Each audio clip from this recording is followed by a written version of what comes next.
kick-off there, taken by Sam Deadfield. Wasmer sends it out towards Donaldson. Hampton over the far side, and a throw in there midway inside the Chelmsford half. Ball forward, hits headed by Wasmer out to Sam Cox. Got Deadfield inside him, but finds Gray down the line to David Fisher. Is he going to keep it in? He does manage to keep it in. It goes to the back post, and there was Rory Donaldson on the end of that one. And the ball comes back into the box. Donaldson's header again doesn't go to a Hampton foot, and it's cleared out by Chelmsford City. The ball towards Simeon Jackson is being picked up, and now so Chelmsford with the ball in the centre circle, playing it wide down towards Tom Blackwell. Looks that cross into the box there towards Sheringham was very dangerous. Sheringham got to be careful of Charlie Sheringham in this situation. He's shown his aerial presence, didn't get the contact on that cross earlier in the match, but has beaten Dean Inman, so he's definitely one that they're going to be guarding closely in the box. Inman looks like he's it looks like Dean in charge of marking him. Dean Inman's got that. Oh, now that was number 2 there. No, that's number 12. Simeon Jackson has headed the ball pretty much through Alan Julian's hands. Julian couldn't get his hands up point blank, and the clean header went straight between them and into the back of the net. That must be still a little bit uncertain about the way the game's going to go. But Hampton have a throw in over on the far side, just by the Chelmsford City dugout. That's good challenging there by Dada Anite to put pressure on Farrell, but it ends up with Wasmer. Into the centre, Deadfield, he's got a bit of space there. Finds Fisher. We've got Sam Cox outside him, but he cuts inside. Across to the back post. That's a good header there by Donaldson, but it's just a little too high and loops over the crossbar. That's better. Julian, just outside his own box, plays it downfield, looking towards Wasmer, who stayed there. But it's gone long to Fisher in this right-hand side. Look, it gets the cross in. That's a bit of a fierce cross there, and good work there to keep it in there by Jerome Slew. He chased it all down. And Hampton have won a throw over on the far side. Quick throw. Falls to Slew.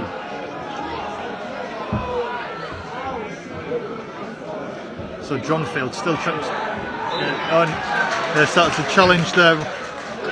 It's a quick free kick taken. It nearly came to fruition there. Quick free kick taken. Marsden had to throw himself to his left to get on the edge of get to touch the ball here too. Charlie Wasmer. Wasmer looking to come forward, plays it back to Kyron Farrell over on the far side. He's got some space in front of him. But finds Jake Gray. Gray to Slew. Jake driving forward there by Jake Gray. Tries to come through and he gets to Slew. That's a good clearance there again by Chelmsford. Lovely crisp football that man. Yeah, really. On the edge of the centre circle. The free kick comes in, it's played low into the wall, played to the back post. There's bodies there, but Charlie Wasmer rises highest to head the ball, and it's fall to Cox. Cox trying to break forward. And that's going to be a free kick there for challenge by Dada Anite. So Jules elects to play it long towards Wasmer, who's stayed upfield. Deadfield manages to get the ball to Farrell over there on the left, tries the shot. Great save there by Marsden. It falls to Fisher. Fisher trying to get a shooting chance. Deadfield with the shot. Yeah! Great finish there by Sam Deadfield. Lovely goal. That was a good goal, well worked there by Hampton. And everyone was involved there, even if they didn't touch the ball. Donaldson's physicality on the left side meant that Hampton managed to keep the ball. Great play from Fisher to control the ball, give himself time, and instead of shooting, which he could easily have done, he played it to Deadfield, and you were wondering if the chance had gone there, but Deadfield also, faked out, took a bit of time and managed to find that space below the keeper to his left, and Hampton have equalised, and you can't say they haven't deserved it. Jerome Sue picks up Walker. Lumo let that one go. It's ended up being played back to Jake Gray. Jake Gray to Deadfield. Out wide to Farrell there on the left. Thinks about playing the cross in, but instead finds Deadfield again in the centre. Down to Gray. Donaldson with the shot. Oh, wow. Oh, Rory Donaldson. That was an opportunity on the edge of the box. So Chelmsford with the throw back to Cameron James. The ball towards Sheringham. Sheringham on the edge of the box. Plays it outside the box. Cameron James with the cross in, goes towards Jackson. But it's cleared there by Hampton, and the referee says that is half time. See the changes that are being made for Hampton, who's, I think Rory Donaldson's thinking of having to be a little bit further inside to Sheringham. Sent good play to control there, trying to play in Tom Dickin. No, it's Darby that needs it. Ends up playing it back to Cameron James, but that's a good clearance there by Dean Inman. Slew.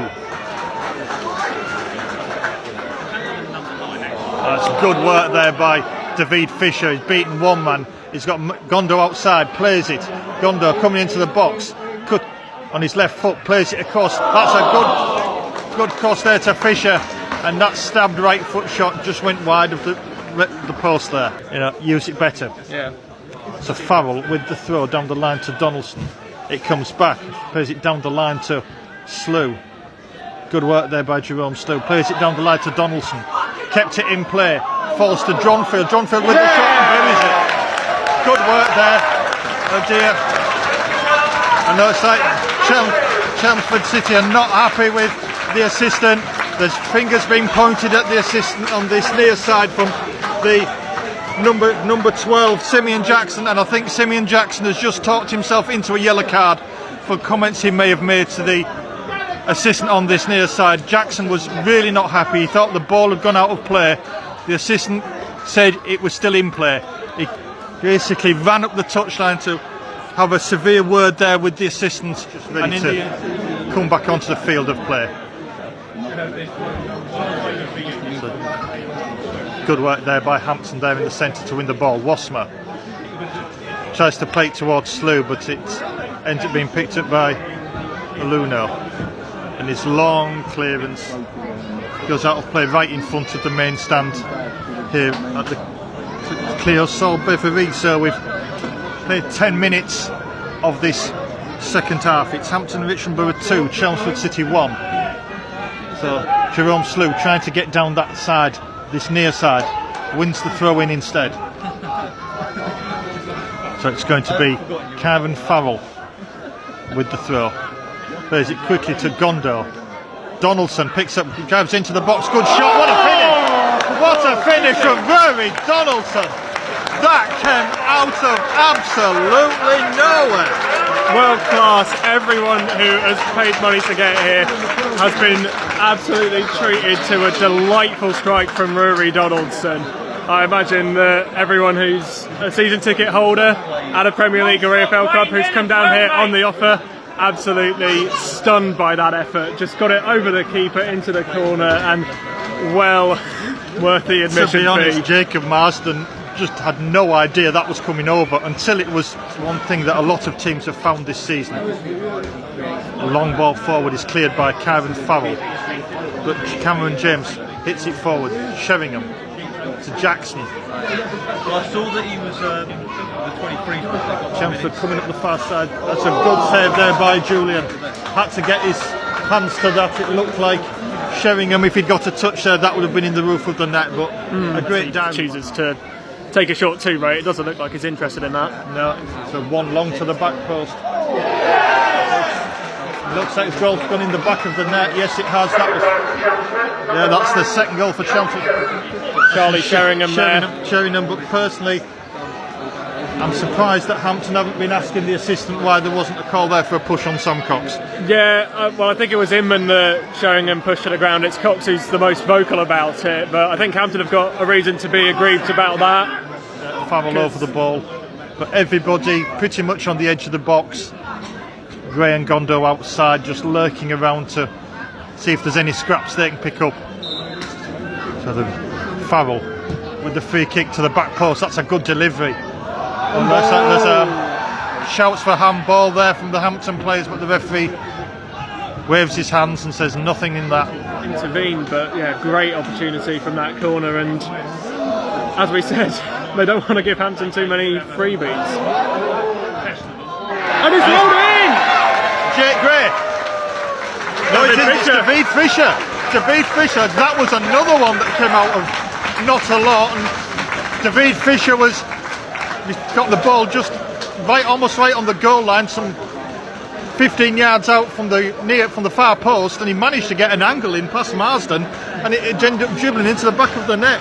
Well, we were saying on the last goal, well, not the last goal, the last chance that Hampton had, that it could be that the ball would have bounced awkwardly at the feet of Marsden and he wouldn't have been able to deal with it, and that's what happened from that shot. The header on to Simeon Jackson. Good work there by Charlie. The referee's going to give that. The referee's given a penalty to Chelmsford. Wasmer, he said he neatly shifted his way over earlier, but that one did seem like a pretty obvious shove, and a yellow card is given to Wasmer. Charlie Sheringham steps up to potentially get his second of the afternoon and make the last 5 minutes really tense for Hampton. Charlie Sheringham steps up and is saved by Julian, and the rebound goes wide. Well, I would never have expected that. That was a great penalty save there by Alan Julian, down to his right. He picked it perfectly, he's got his hands to it. The rebound came back out to Sheringham, and he tried to basically open his body and side foot it into the opposite corner. Well, so Hampton currently only have 9 players on the pitch. Yeah, they do. But thankfully it's both strikers. Yes. Thankfully it's both strikers, so, we're just a case of, pack everything else, and like I said, there's nothing but red and blue as Chelmsford look to come forward, playing it over on the far side. The ball comes back into the middle though, towards Gondo. Gondo just punts it forward. That's all he can do. And Kouassi has come back onto the field, and the referee decides that after 7 minutes of added time, that's the final whistle. So